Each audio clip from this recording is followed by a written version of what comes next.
Richard Johnson, we've travelled south of the river. Thanks ever so much for joining us. Surrey over the next 4 days. First and foremost, what's it like to be back? Always a pleasure coming back here.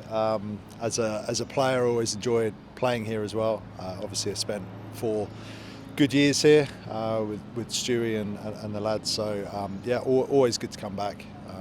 But here, obviously, for different reasons, and obviously got a job to do this week.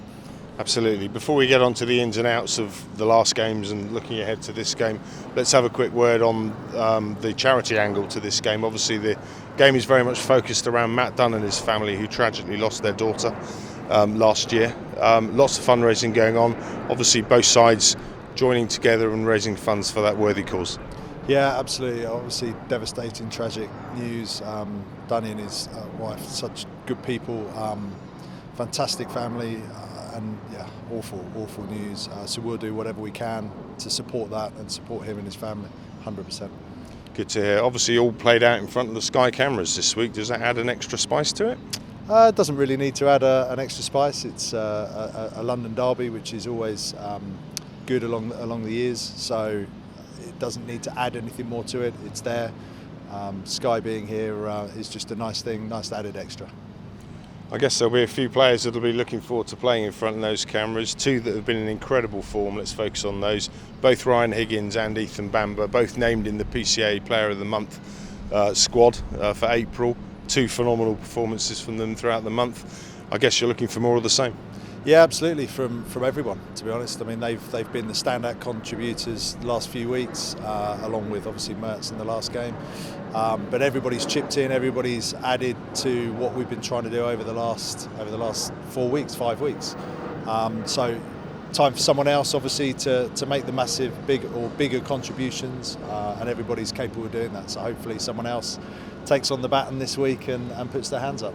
For sure. A little word on the old man Mertz. I caught up with him after the Kent game when he'd just taken his 1,000th wicket, another 10 for him, I think the 5th of his career. We were looking back through the records, and you actually played with him on his debut appearance with Middlesex. I think it was against one of the uni sides up at Fenners, so Cambridge. I guess you don't have any memories of that game, but you've played with the bloke a long time, you've coached with him a long time. You must be really pleased with the achievement for him. Yeah, absolutely. He's had an amazing career, still going, obviously. So we can't talk that highly of him just yet. He's still got to play. No, but I remember making his championship debut at Taunton. Yeah. And I remember we were in the field for a hell of a long time, whilst we were chasing leather for 850. So that was his first game, and he also batted number 7 that day. So I do remind him of that now and again. But look, it's an amazing achievement, and hopefully he'll get plenty more. I still think that's probably Somerset's highest ever first-class innings, that 850 for 7. And I think Mertz's first wicket in that game was Justin Langer, which would normally be a great thing, but I think he had about 350 at the time. Yeah, I think it was about 340 or something. I think he was. It was 100. I think they did that in 178 overs as well. Wow. So it was a bit of chasing leather back at my old stomping ground at the time. So, Jono, on to this week's game. Obviously, you got a full complement of seamers available again. Toby rested up for the last one, which I think we all agree makes a huge amount of sense. That rest and rotation policy, keeping seamers fresh as the season goes on. Nice to come into Game 5, or depending on how you view those pre-season friendlies. Let's go Game 5 with a full set of full complement and fit seamer unit again.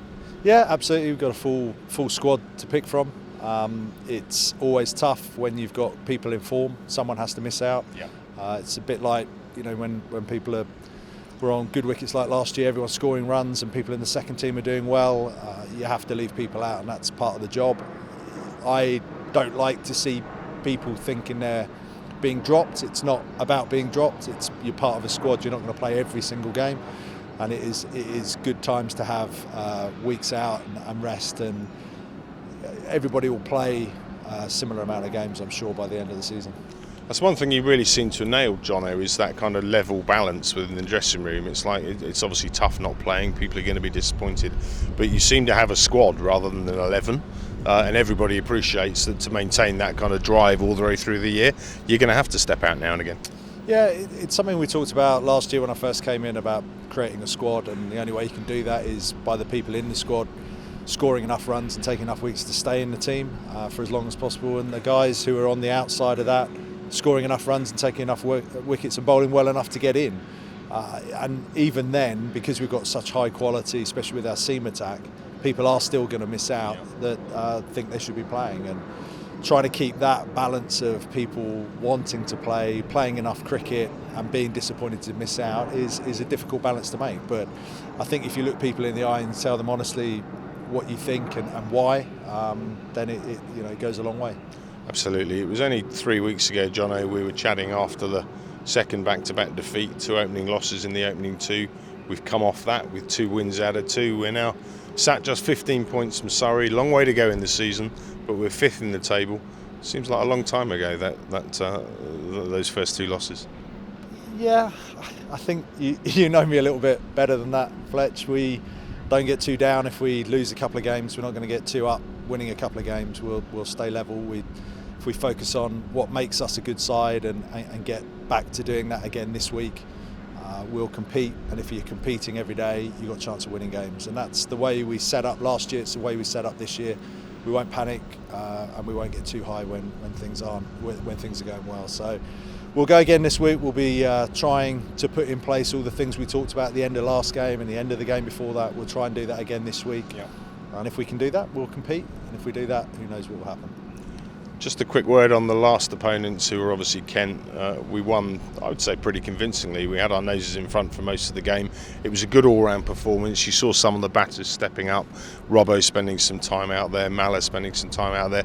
It was good to see more of a kind of rounded performance. I guess the seamers, to be fair, have held us together the first 3 games. But last time out, it was a real good all-round performance.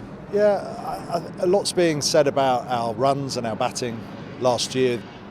Before I started, the same happened, and we had a great year scoring runs. Yeah. Last year, with the balls that we were using on good wickets, it was the wicket. It was easier to score runs. This year has been really difficult.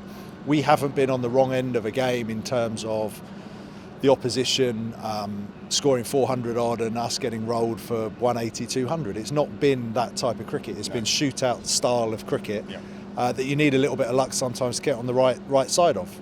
We've done that in the last couple of games. We didn't do it in the first couple of games. So we didn't get too down about that. We knew a lot of what we were doing was good stuff, and we knew the scores are relatively level going through. So we've just got to keep pushing what we believe in and what we try and do as a team. We haven't nailed all those things yet, and that's the bit that we'll concentrate more on, trying to nail our own identity and what we are about as a team. Good to hear. Last word, Jono, on this week's opponents. We've spoken before about how tough this year's going to be. Tough games week in, week out.